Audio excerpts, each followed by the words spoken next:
I was halfway through the most important presentation of my career when my phone buzzed in my pocket. Normally, I would have ignored it. My reputation at work was everything, and this pitch could mean a promotion I had worked years for. But when I discreetly glanced at the screen, my entire body froze. It was a message from my mother, Margaret, and it read, "Your grandma is dying. Come home now." The words hit me like a fist to the chest, knocking the air out of me, making the room tilt and blur. I couldn't think of profits or projections anymore. All I could see was my grandmother's frail body collapsing without me there. The adrenaline in my veins was so sharp it made my hands shake as I fumbled through my notes, muttering an excuse to the stunned executives watching me. My boss frowned, but I didn't care. Family came first. At least that's what I told myself, even though family had never been simple for me. My relationship with my mother was like a blade, always sharp, always threatening to cut me deeper. But my grandmother, Evelyn, was different.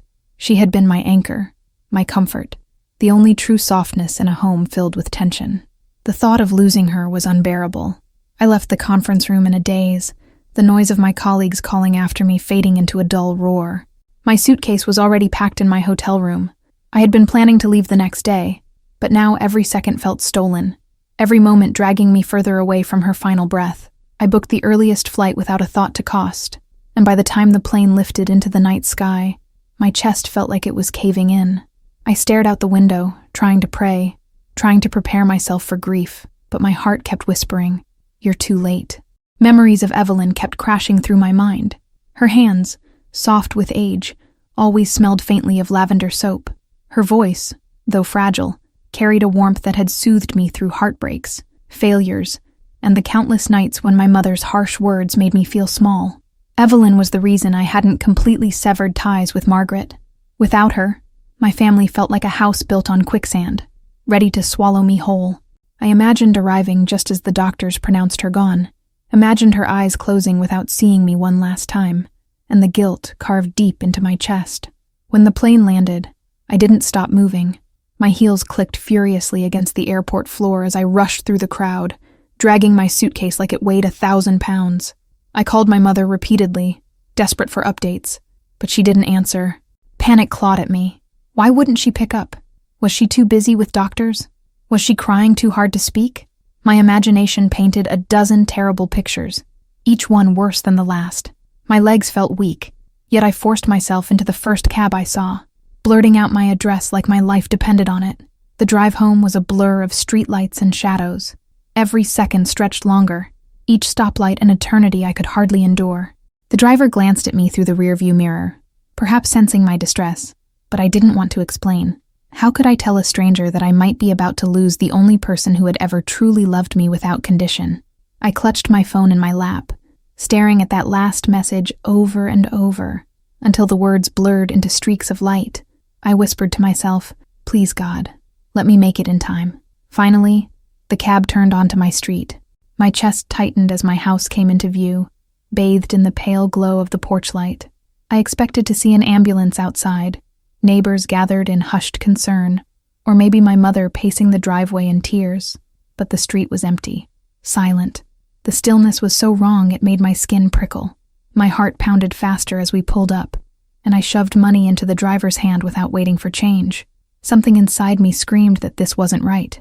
I dragged my suitcase across the driveway, fumbling for my keys, but the door was already ajar. A fresh chill slid down my spine as I pushed it open slowly. The house was too quiet. No voices, no crying, no sounds of medical urgency, just silence, heavy and unsettling. I stepped inside, calling out softly, "Mom? Grandma?" My voice cracked. The living room was empty, the air thick with the faint smell of my grandmother's favorite rose tea, but there was no teacup, no blanket on her chair. My pulse quickened with confusion and dread. And then, from the hallway, I heard the faint metallic clink. The sound was unmistakable. My safe. I froze in place, my breath trapped in my throat, my skin crawling. Slowly, carefully, I crept toward the noise, my footsteps nearly silent on the hardwood floor. When I reached the doorway to my study, my stomach dropped. There she was, my mother, kneeling in front of my safe with the door wide open, her hands rummaging inside as if searching for something precious. She didn't even flinch when she noticed me standing there, my eyes wide with shock and betrayal. For a few endless seconds, I couldn't move. My mother stayed crouched before the safe like a child caught stealing cookies, except this was no innocent act. My safe was sacred. Inside were not just financial papers and bonds, but letters, photographs, and things that belonged to my father, things I had sworn to protect. She looked up at me with that same unreadable expression she had always worn whenever she was cornered, a mix of calm arrogance and thinly veiled desperation. I opened my mouth to speak, but the words came out jagged. "What the hell are you doing?" My voice echoed unnaturally in the silence. Margaret stood slowly, brushing imaginary dust from her skirt, her composure unnerving. "Abigail," she said softly, as though greeting me at a tea party instead of being caught in an act that felt like betrayal. "You're home early." The casual tone of her words was absurd, insulting even. I felt heat rush to my cheeks, my pulse racing as confusion clashed with fury. "Early?" I hissed, taking a step forward. "You told me Grandma was dying. You dragged me from a flight, from my job, from everything." My throat tightened, the betrayal splintering through me like glass. "And now I find you. Here?" Her lips pursed in that familiar way that always made me feel like a child being scolded. "I was going to explain," she murmured, her eyes darting toward the safe as if its contents still called to her. The sight of it wide open made my chest constrict. It felt like a violation, like she had reached into my chest and torn open a vault of secrets I hadn't been ready to share with anyone. "Explain?" I snapped, my voice rising despite myself. "Do you understand what you just did to me? I thought Evelyn was dying. I thought I would lose her. Do you know the terror that caused?" For the first time, her expression flickered, as if my words had struck something raw beneath her practiced control. Her hands trembled slightly, though she clasped them together quickly. "Your grandmother is fine," she admitted finally, her voice low, defensive. "I had to get you here, Abigail. There was no other way." The words made my stomach churn with disbelief. No other way? Lying about death was her solution? Manipulating me with the one person I loved unconditionally? The sheer audacity of it left me reeling, caught between wanting to scream and wanting to collapse. I closed the safe with a sharp metallic snap, the sound ringing like a gavel declaring judgment. "What were you looking for?" I demanded, my tone colder now, sharper. I wanted her to feel the sting of every syllable. She didn't answer immediately, her gaze drifting to the floor like a guilty child. But I knew my mother.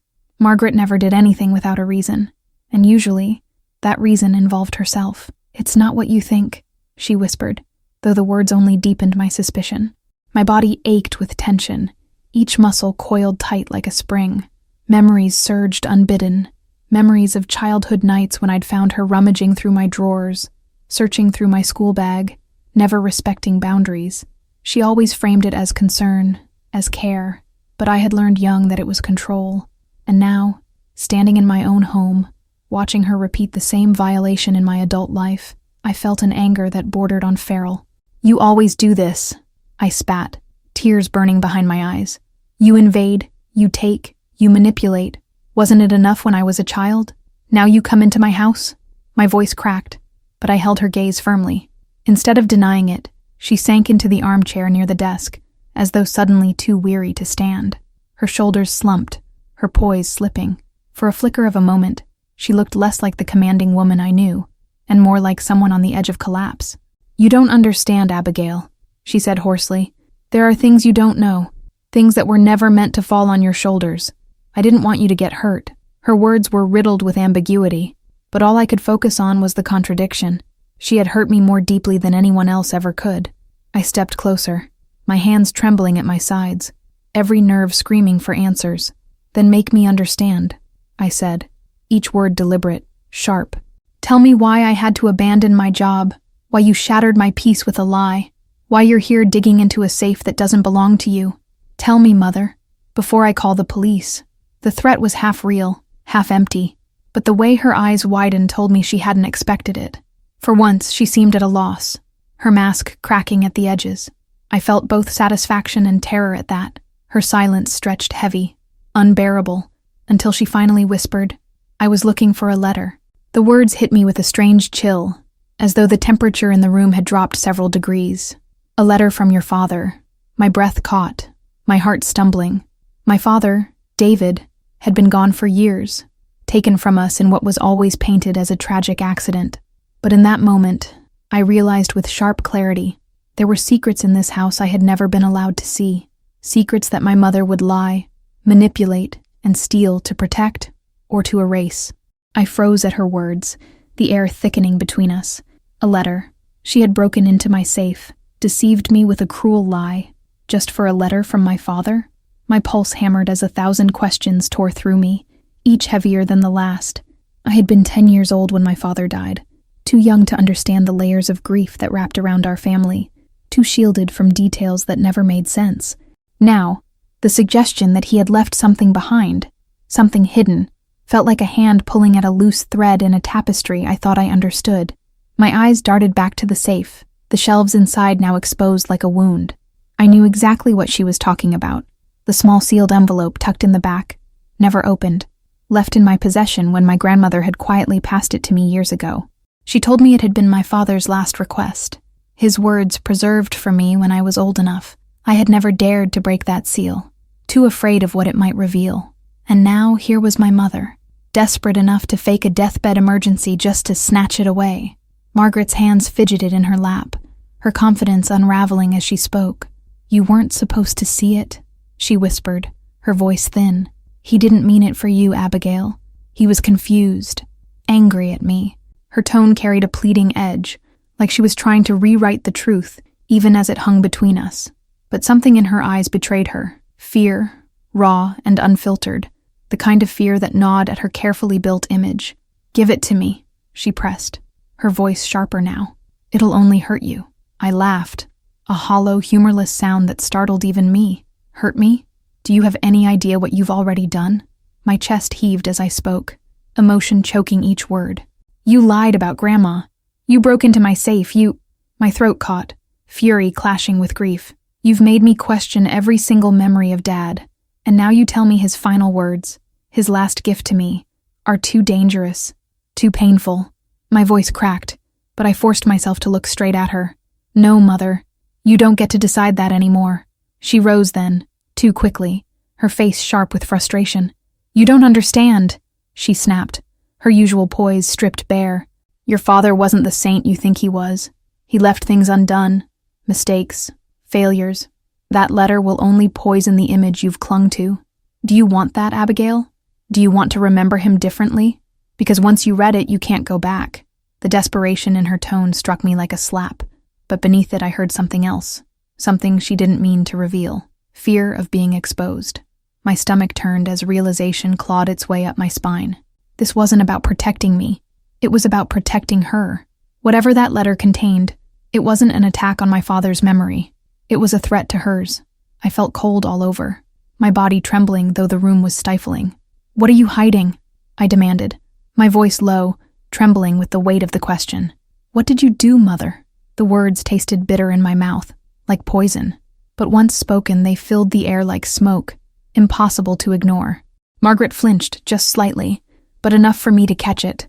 She turned her face away, pacing toward the window, her movements restless, almost frantic.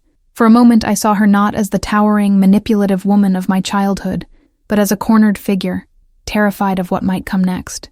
"It wasn't supposed to be like this," she muttered, almost to herself. I thought I could keep it buried. The admission, vague but heavy, sent a chill straight through me. Buried. What exactly had she buried? Memories? Truths? Or something far darker? I stepped toward the safe, my hand trembling as I touched the cool metal door. "The letter is gone, isn't it?" I asked, though part of me already knew the answer.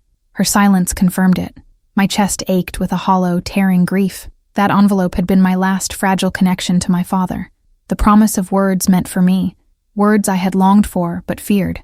And now, stolen by the one person I should have been able to trust, it felt as though she had ripped away not just paper, but a part of my identity itself. The room swirled with silence, heavy and suffocating. I could feel the crack forming inside me, an old wound breaking open under the weight of her betrayal. Margaret turned back toward me, her voice softer now, almost begging. "Please, Abigail, let it go. Some truths destroy more than they heal. You're strong. You've built a life without him. Don't tear it apart over something he wrote in anger." But her eyes betrayed her again. I saw guilt swimming there, thick and undeniable. Whatever my father wrote, It wasn't anger. It was revelation, and she had stolen it to keep me blind. The silence that followed her plea sank into me like a blade, and for a moment I couldn't speak. My body moved on instinct, pacing the room, my fingers brushing against the edges of the furniture as though I needed something solid to hold on to. My mind, however, was no longer in the present. It was rushing backward, unspooling years I had forced myself to keep tightly wound. If she could lie to me about something as sacred as my father's final words, what else had she concealed? What else had been twisted into a narrative that was never mine to believe in? I remembered being 6 years old, crouched by the staircase, listening to muffled arguments between my parents.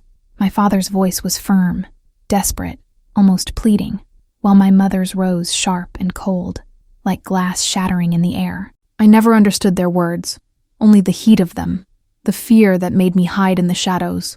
Whenever I asked about it later, Margaret brushed it off as adult matters, or claimed I had dreamt it all. And when my father was gone, she filled the silence with her stories, her versions of who he had been, always incomplete, always leaning toward her truth. Even after his funeral, she insisted on controlling the narrative. I remember clutching the photo of him that I kept under my pillow, tears staining the edges, while she told me to be strong, to forget the past and move forward. But how could a child forget the only man who ever made her feel safe? My father had been gentle, his presence grounding, his words carrying warmth that balanced the coldness Margaret often wielded. He would sit by my bedside and read to me, even when his eyes were tired from long work days. He saw me in a way she never did. Now, staring at her in my living room, I realized how much of that past had been filtered through her manipulations. Had she rewritten his memory to suit her? Had she deliberately painted him as flawed so that I would lean on her instead? I could almost hear her voice again, scolding me when I cried for him at night. "Stop being dramatic, Abigail.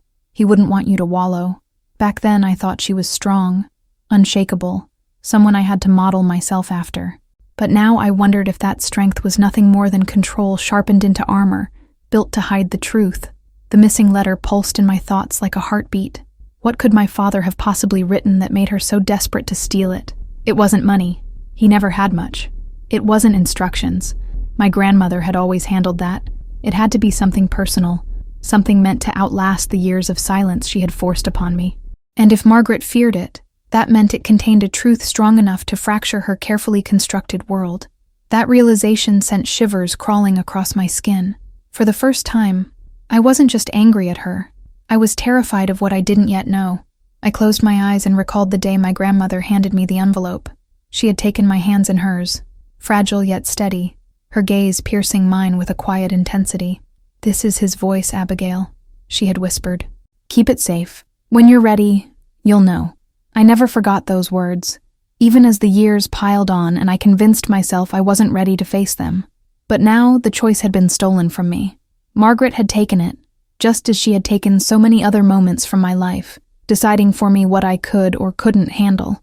The memories kept coming, sharper now, unrelenting.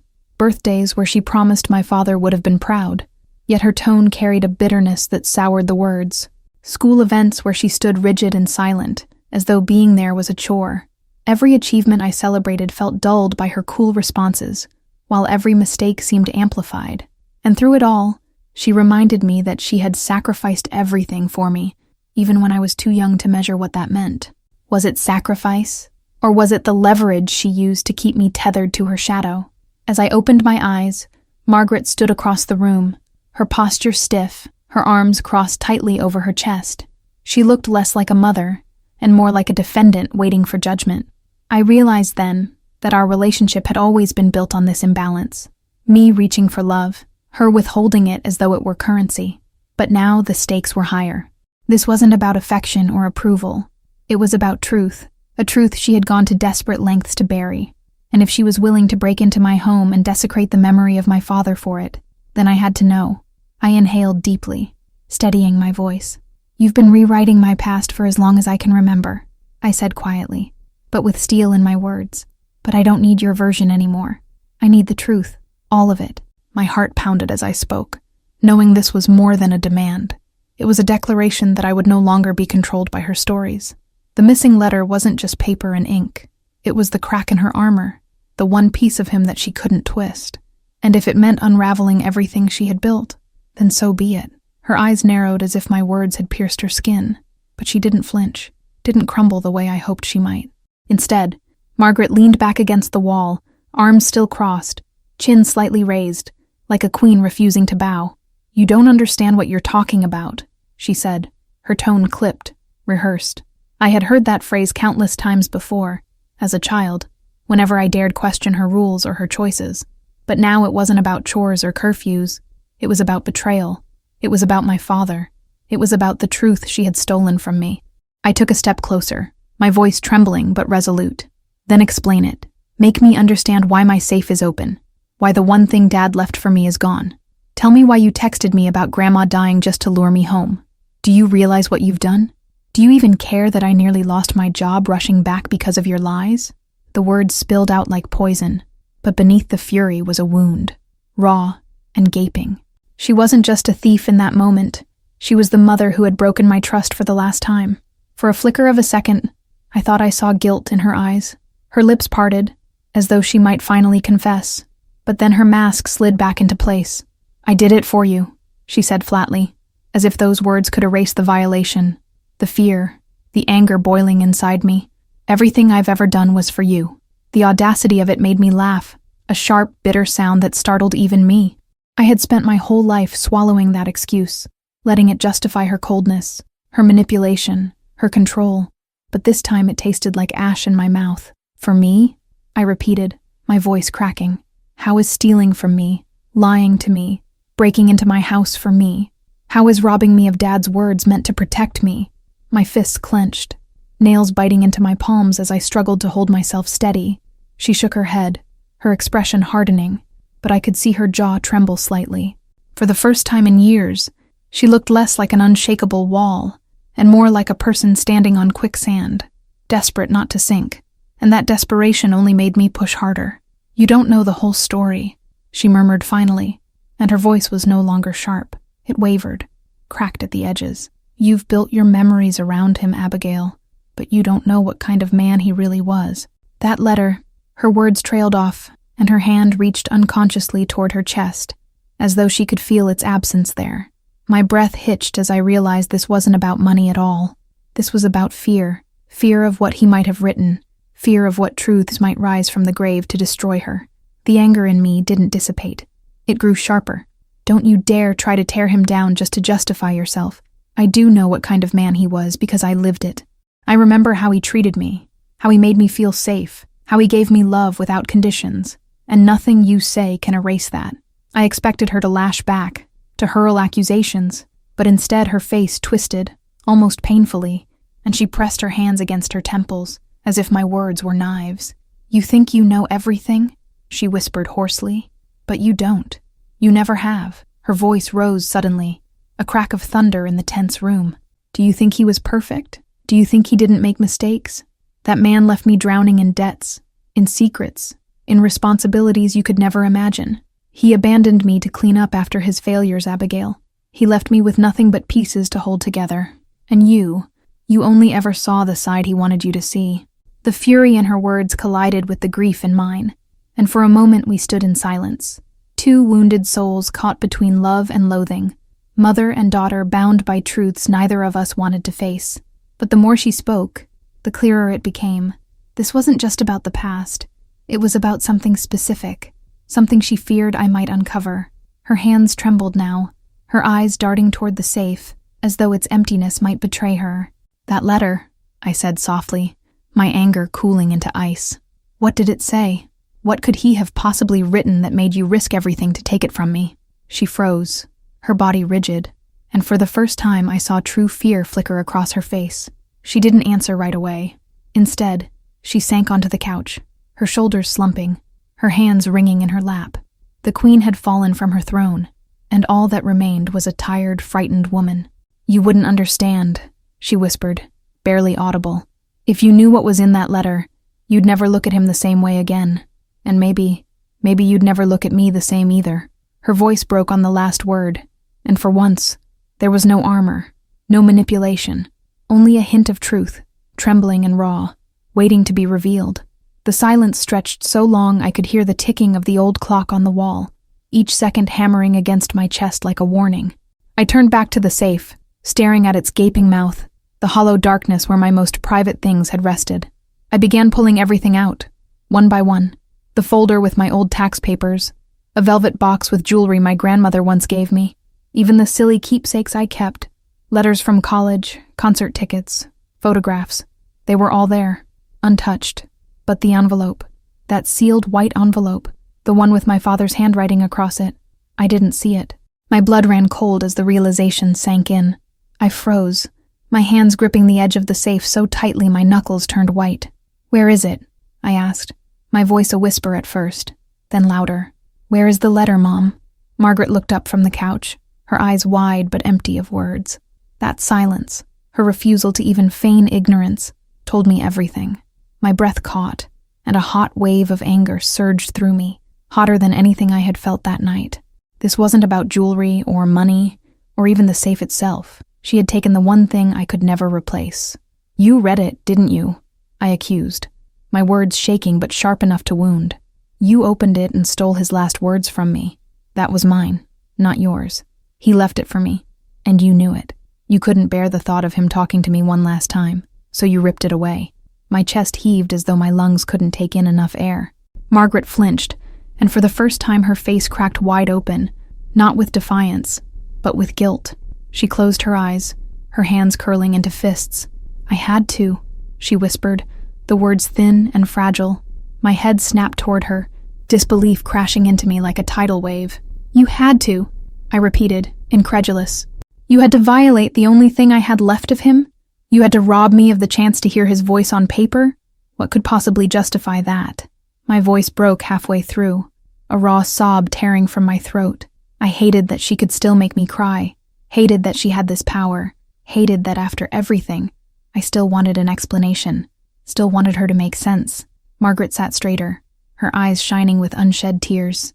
"You don't know what was in that letter," she said, more firmly this time.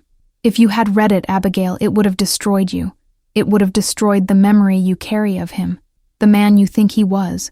I did what I had to do to protect you."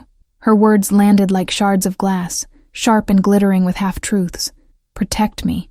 Always protect me. That was her favorite excuse, the shield she carried like a weapon. But the way her voice trembled, the way her hands shook, told me this wasn't just about protection. This was about fear. My legs gave out beneath me, and I sank to the floor in front of the open safe, my hands trembling as I touched the empty spot where the letter had been. I tried to remember it as clearly as I could, the faded envelope, the careful script of my father's handwriting, my name etched across the front like a promise.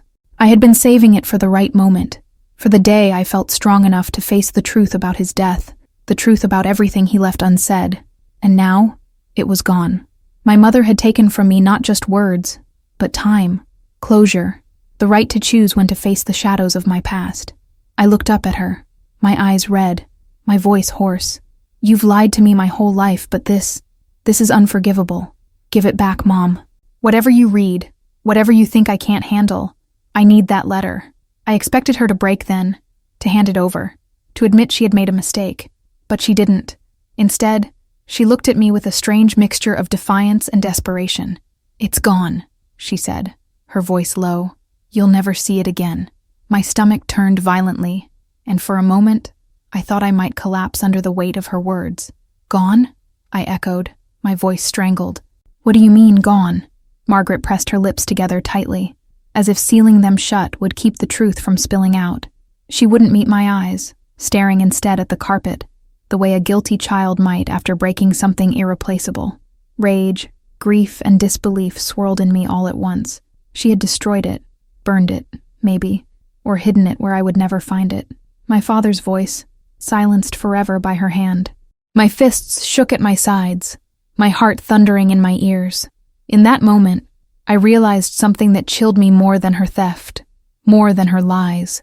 If she was willing to destroy the letter, it meant whatever it contained was far worse than I had ever imagined. My father had written something meant for me alone, and Margaret had been so desperate to keep it hidden she risked everything. My trust, our relationship, even her dignity. What secret could have such power? What truth was she so afraid I would uncover? The letter was gone. but the questions it left behind now screamed louder than ever, and I knew, with a terrifying certainty, that I couldn't stop until I found the answers. I sat on the floor, the open safe beside me like a black hole sucking the air from the room. My chest heaved, every breath sharp and shallow, as though I'd just run a marathon with my heart chained to my ankles. Margaret's words still echoed, "It's gone," and the finality in them cut deeper than any knife. I wanted to scream, to break something, to drag the truth out of her by sheer force. Instead, I sat trembling, my hands clutching at the carpet, willing myself not to completely unravel. "Tell me what was in it," I demanded finally, my voice brittle but loud enough to sting. Margaret hesitated, her eyes darting toward the window as if searching for escape. The woman who had always prided herself on control now looked cornered, stripped bare in a way I had never seen. "It doesn't matter now," she muttered, but her voice betrayed her, quivering, uneven, as though she was standing on a ledge, and the ground beneath her feet was crumbling. "Of course it matters," I snapped, my words like lashes. "It matters more than anything, because it was mine, his words, his truth, meant for me, not you." For the first time, Margaret's face contorted, not into anger, but into something rawer, fear.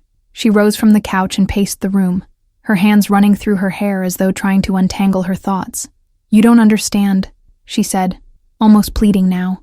"You think you want the truth, but once you have it, there's no taking it back.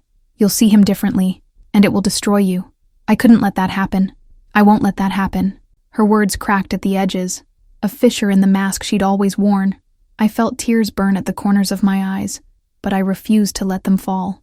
"You keep saying you're protecting me," I hissed, "but all I hear is you protecting yourself. You've built this perfect image of him for me, but maybe you're the one who couldn't bear the truth. Maybe you're the coward, not me."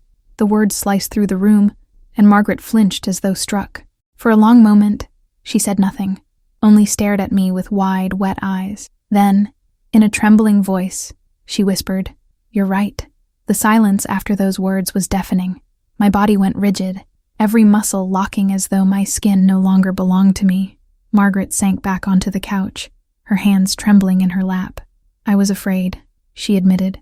"Afraid you would hate me. Afraid you would hate him. That letter, it wasn't the man you remember writing to you. It was the man he really was when the doors were closed. He confessed things you should never have to carry." Her voice broke, and a sob slipped out before she could stop it. Her confession didn't ease the storm inside me. It only fueled it. "Then why not let me decide for myself?" I cried, finally letting my tears fall, hot rivers cutting down my face. I deserved the choice. I deserved the chance to know him, all of him, even if it shattered the illusion. Instead, you stole it. You made the decision for me, like you always have. My words tumbled out like stones from a collapsing wall, each one heavy with years of suppressed anger. Margaret buried her face in her hands, her shoulders shaking. "I burned it," she admitted suddenly, her voice muffled through her fingers. The words fell like a thunderclap, jolting me upright. "I read it once, and then I burned it in the fireplace because I knew if it existed, you'd find it someday. You'd open it, and it would ruin you." Her voice cracked with a strange mixture of resolve and regret. "You weren't ready then. You'll never be ready."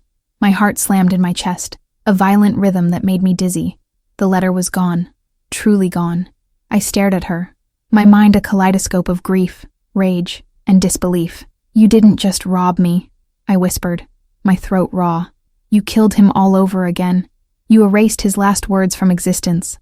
Margaret looked up, tears streaking down her face, her mascara smudged into ghostly shadows. "I was trying to save you," she said again, her voice breaking. But the words rang hollow now, just echoes of an excuse too flimsy to hold the weight of what she had done. The chasm between us had never felt so vast. In that moment, I understood something chilling. Whatever was in that letter wasn't just shameful or ugly.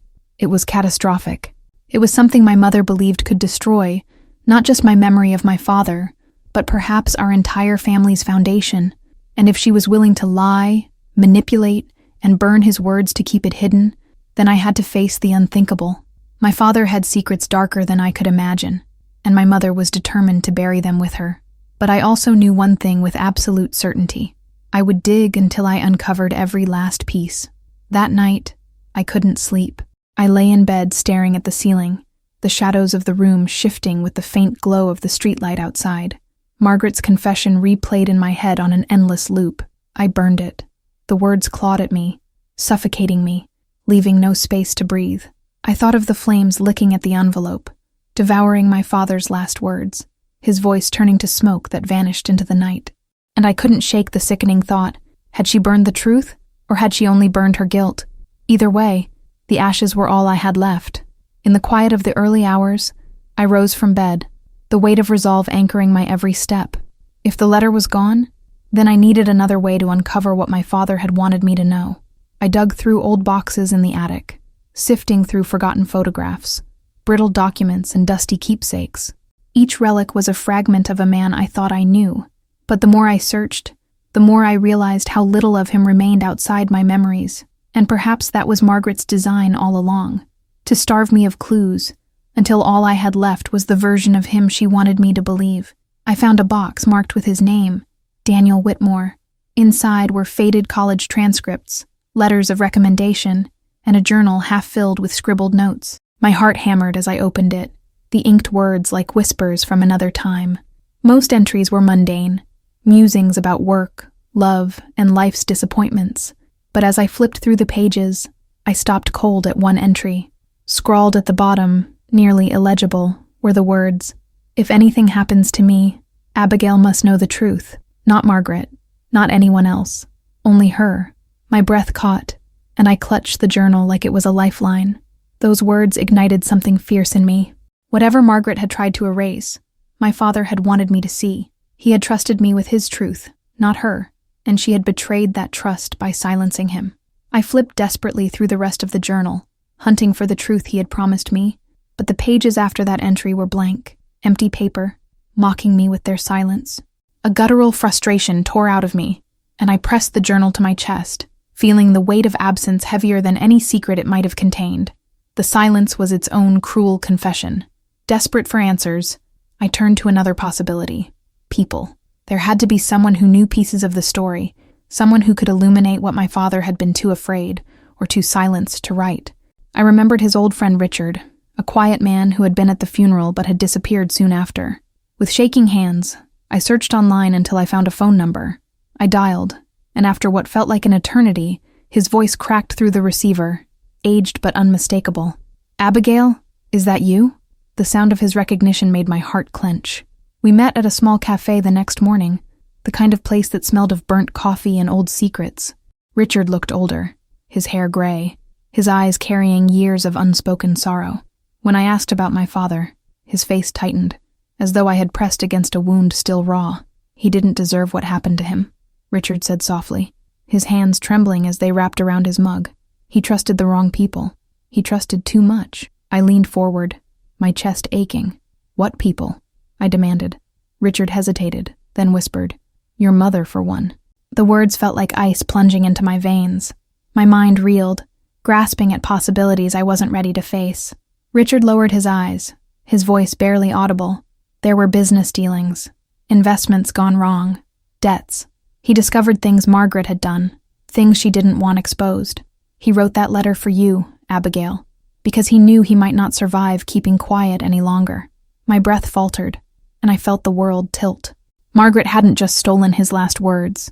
She might have stolen his life. After our meeting, I sat in my car for nearly an hour, staring blankly at the steering wheel.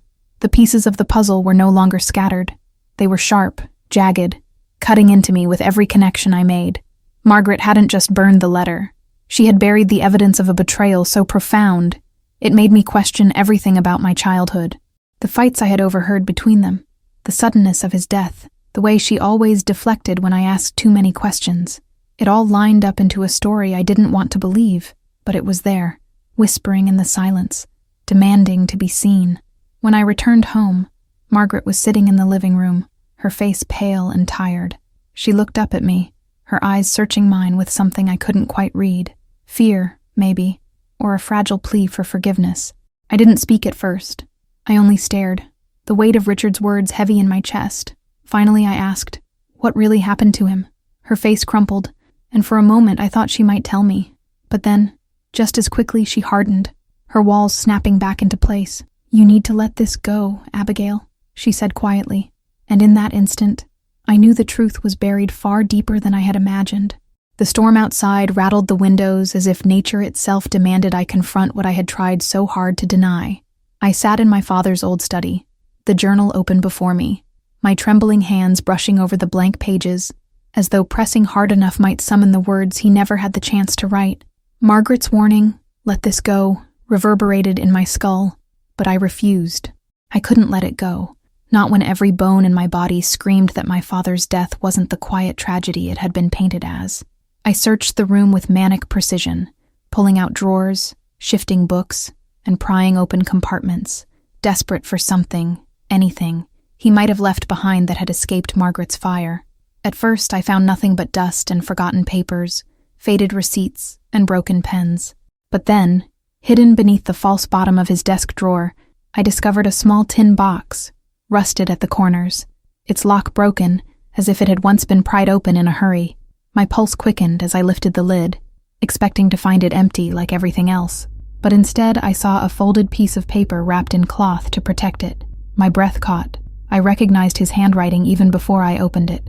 My father's voice came alive through the ink, each stroke heavy with urgency. "Abigail, if you are reading this, then what I feared has come to pass. Margaret cannot be trusted. She has secrets that would destroy us both." My hands shook so violently the words blurred before my eyes. I pressed the letter against my chest, tears stinging as I read further. I discovered transactions, accounts hidden under false names, money laundered, debts unpaid, connections with men who would do anything to protect their interests. Margaret is not the woman you believe her to be. She chose survival over family, power over love. And if she knows you have this letter, Abigail, you will be in danger too. Trust no one but yourself. Protect this truth, even from her. My world tilted on its axis, the floor beneath me crumbling away. It wasn't just betrayal. It was a confession of corruption, of darkness that my mother had lived in and dragged my father into until it consumed him. I felt a suffocating wave of rage and sorrow crash over me as I realized Margaret had not only robbed me of his final goodbye, but of the truth he had fought to leave behind. She had tried to erase him from me, to keep me blind, to ensure that I never knew who she really was. I thought of all the nights she had tucked me into bed with a gentle kiss, of all the advice she had whispered as though she were my guardian angel. It all felt poisoned now, every memory tainted by the knowledge that behind her eyes had lurked a woman willing to manipulate, lie, and perhaps even kill to protect herself. The mother I thought I knew was nothing but a mask. Clutching the letter, I stormed into the living room where Margaret sat knitting as though the world hadn't just shifted on its axis. Her calmness infuriated me. Her silence was deafening. I slammed the letter onto the coffee table in front of her, the sound sharp as a gunshot. Her eyes widened at the sight of the paper, her lips parting in a soft gasp. For the first time I saw fear etched into her face. "Where did you find that?" she whispered, her voice trembling. I felt my throat tighten as I stared at her, my voice breaking into 1,000 shards. "You burned one letter, but you didn't destroy this one. Tell me the truth. Tell me what you did to him." Her composure crumbled, her hands shaking as the knitting needles slipped from her fingers and clattered to the floor. For a long, agonizing moment, she said nothing, her lips trembling as though the words clawed at her throat, but refused to emerge. Then, finally, she whispered, "He was going to ruin everything. He was going to expose me, and we would have lost everything. Our home, our security, the life you've had. I couldn't let that happen." My stomach turned violently at her confession. "So you let him die? You let him carry the weight of your sins until it crushed him?" My voice was hoarse, burning, but she only looked at me with pleading eyes. "I did it for you," she insisted. The words shattered me in ways I hadn't thought possible. She had cloaked her crimes in the language of love, justifying betrayal with the guise of protection. "No," I spat, tears streaming down my face. "You did it for yourself. Don't you dare twist this into some act of devotion. He trusted me with the truth, because he knew you would destroy it. He knew you'd try to destroy me too." Margaret's face twisted with anguish, but there was no undoing the damage. The air between us was thick with hatred and grief, with the bitter understanding that whatever bond we once had was forever severed. The letter still burned in my hand as I stepped back from her, my heart pounding with fury and despair. I realized then that the woman before me wasn't my mother, not truly. She was a stranger wearing my mother's face, A stranger who had stolen from me not just my father's words, but his very life. I wanted to scream, to tear the walls down around us, to make her feel the fire she had unleashed inside me, but all I could do was stand there, trembling, as the silence between us filled with the ghosts of everything she had destroyed. That night, I locked the letter in a safe of my own, hidden far from her reach. I knew Margaret would try to get it back, that she would do anything to keep me from holding on to my father's truth, but I would not let her win. For the first time since his death, I felt a flicker of clarity, a fragile but burning determination. She had stolen his voice once, but I would carry it now, louder than she could ever silence. The truth was mine to protect, and though it had broken me, it also gave me purpose. And as I drifted into restless sleep, one thought seared into my mind. This was not the end. It was only the beginning of the war between us. The morning after my discovery felt strangely calm, as though the storm had spent itself and left the world hushed in its wake. Yet inside me, there was no peace, only the relentless pounding of my father's final words against my skull. I couldn't stop hearing them. Margaret cannot be trusted. They rang louder than the clock ticking in the hall, louder than the kettle whistling in the kitchen, louder than Margaret's voice when she timidly asked if I wanted tea. I couldn't look at her without seeing a stranger, a predator, a thief who had carved herself into my life, wearing the mask of a mother. And the worst part? A piece of me still longed for her love, still ached for the safety of her arms, even as I knew those arms had dragged my father into silence. I sat at the kitchen table, the letter folded neatly in front of me like a loaded weapon. Margaret hovered nearby, her hands trembling as she poured tea neither of us would drink. Her silence spoke volumes, her eyes darting toward the paper with thinly veiled panic. I thought about every choice that had led us here, her lies, my desperate need for her approval, my father's quiet suffering. I thought of the nights she had read me stories, her voice soothing, only for me to now wonder if those fairy tales had been rehearsals for her own deceptions. The bitterness inside me rose like bile, but I forced myself to keep steady. This was not the moment to crumble. It was the moment to decide who I was going to be after the truth. Margaret finally broke the silence, her voice sharp with desperation. "Abigail, you don't understand what you're holding. That letter, it doesn't tell the whole story. Your father was weak. He didn't know how to survive. I did what I had to do." Her words sliced into me, crueler than any scream. My father had been many things, quiet, flawed, even broken, but he was not weak. It was she who had hidden behind cruelty, she who had worn strength like a disguise while betraying everything it meant. I leaned forward, my voice trembling with fury. "You don't get to rewrite his story. You don't get to take this from me, too." Her eyes welled with tears then, but I saw them for what they were. Tools, weapons honed over years of manipulation. "I did it all for you," she whispered again, like a refrain she believed would absolve her if repeated enough times. "For us, so you wouldn't lose everything." The words pressed against my ribs like knives, because once I might have believed them. Once, I might have let her deception soothe me. But now, holding the proof in my hands, I saw through it all. I realized that love, when twisted into control, became nothing more than a cage, and I was done being locked inside hers. I stood, the letter clutched tightly in my fist, and told her the words I never thought I'd say. "You're not my mother anymore." The silence that followed was unbearable, broken only by her sharp intake of breath as though the sentence itself had struck her across the face. She tried to reach for me, her hands trembling, but I stepped back. For once, I didn't let her close the distance, didn't let her tether me to her illusions. I had been her puppet, her child, her excuse, but no more. Her lips quivered as she whispered my name, but I turned my back on her, because if I looked at her again, I might have faltered. That evening, I went to the authorities, my father's letter burning like fire in my pocket. I told them everything. The manipulation, the missing money, the threats, the evidence of accounts hidden under false names. The officer who listened to me had kind but weary eyes, and I could tell he had heard stories of betrayal before, but mine seemed to shake him too. Handing over that letter felt like tearing out the last piece of my father I had left, but it also felt like placing him gently into the world's hands, ensuring his truth would not vanish into ashes like the letter Margaret had burned. For the first time, I felt like I was honoring him, like I was doing what he had asked of me. When I returned home, the house felt empty in a way it never had before. Margaret was gone, taken in for questioning, her fate now in the hands of people who would see her for what she truly was. I walked through the rooms slowly, brushing my fingers against the walls, against the furniture, against the remnants of a life that had once felt safe. I stopped at my father's study, breathing in the scent of his old books, and whispered a promise to him in the quiet. I won't let her erase you. I won't let her erase me either. The tears came then, heavy and unrelenting, but for once I didn't fight them. In the days that followed, people called, neighbors whispered, headlines painted our family in shades of scandal. Some pitied me, some judged me, but none of them could understand the quiet devastation of losing both parents in a single stroke, the father to death, the mother to betrayal.